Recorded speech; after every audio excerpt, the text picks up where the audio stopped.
Muling nagpakilig ang kapuso stars na sina Barbie Forteza at David Licauco, na kilala rin bilang ang love team na Barda, sa isang panibagong ad para sa fast food na McDonald's. Sa Facebook, pinost ng fast food chain ang kanilang bagong ad kung saan mapapanood sina Barbie at David na magsisimula ng kumain. Ngunit bago pa nila na-enjoy ang kanilang pagkain, sinabi na ng aktor na may aaminin siya sa kanyang ka-love team. Sinagot siya ni Barbie na siya rin man ay may aaminin, bago nila sinabing, "I love extra rice." Sa pagtatapos ng ad ay inilapit ni David ang mukha niya kay Barbie, na binigyan naman siya ng kanilang kinakain.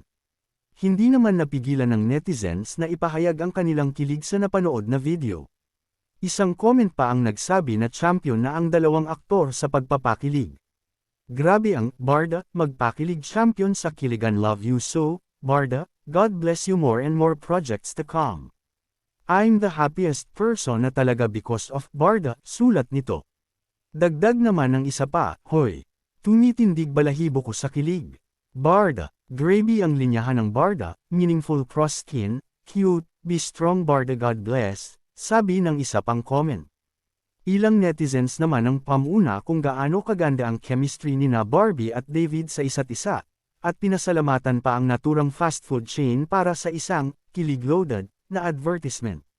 Komento naman ng isa pang netizen, grabe kayo Barda, thank you so much McDo. Isang netizen naman ang nagsabing dalang-dala na naman siya ng Barda dahil sa pagpapakilig nila. Anya, kahit wala na kong love life basta tong si David at Barbie magkatuluyan. Dahil chicken fillet ang ine-endorso ni na Barbie at David, komento ng netizen, chicken fillet. Maria Clara at Ibarra Fails. Isang netizen naman ang nagsabi na tila nabitin siya sa pinanood niyang advertisement ni na Barbie at David, grabe ka ah. Kahit medyo bitin okay lanang yan, magkasama ka masaya na kaming mga kabarda. Ilang netizens din ang nagpahatid ng kanilang congratulatory messages kina Barbie at David para sa pinakabago nilang TV at online commercial.